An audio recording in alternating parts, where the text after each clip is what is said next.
ഉത്രാടകത്ത് ഞങ്ങളൊക്കെ വേഗം റെഡിയായി സാഗർ ചാച്ച എന്ന് പറഞ്ഞ് ഹെലനക്കുട്ടിയും മേൽക്കുട്ടിയും വന്നു. ഇത് ഞങ്ങൾ 4-5 വീട്ടുകാരുടെ ഓണപ്പൂക്കളമാണ്.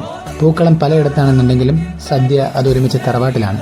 ചേട്ടനും ചേച്ചിയും പൂക്കളം ഇട്ടപ്പോൾ ഞാനതിന് പോസമിട്ടു. ഇതാണ് പുത്തരി എന്ന് പറയുന്നത്. പുത്തരിയോണിന്റെ ഐതിഹ്യം പറയുവാണെങ്കിൽ നമ്മുടെ പ്രധാന തൊഴിലായ കൃഷി.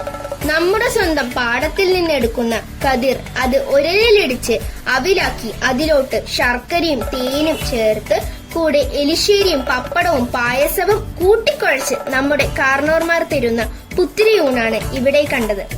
ഏകദേശം 3 തലമുറയാണ് ഈ വീഡിയോയിൽ നിങ്ങൾ കാണുന്നത്. അങ്ങനെ ഈ പുത്തിരിയൂണിന് ശേഷം അത്യുഗ്രൻ സദ്യ. അത് ഉണ്ടാക്കുന്നത് മറ്റെവിടെയും ഓർഡർ കൊടുക്കാതെ ഞങ്ങളുടെ വീട്ടിലെ ഓരോ അംഗങ്ങൾ ചേർന്ന് അങ്ങനെ കുടുംബാംഗങ്ങൾ ഉണ്ടാക്കുന്ന ഈ സദ്യക്ക് രുചി എന്ന് പറയുന്നത് സ്നേഹത്തിന്റെ രുചിയായി മാറും. സദ്യ കഴിക്കാനും ചില കീഴ്വഴക്കങ്ങളുണ്ട്.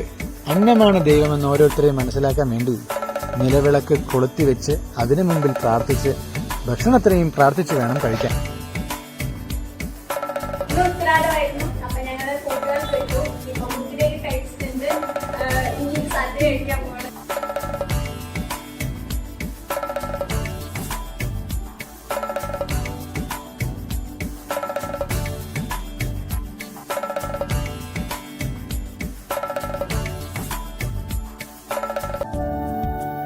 ഹാപ്പി ഓണം.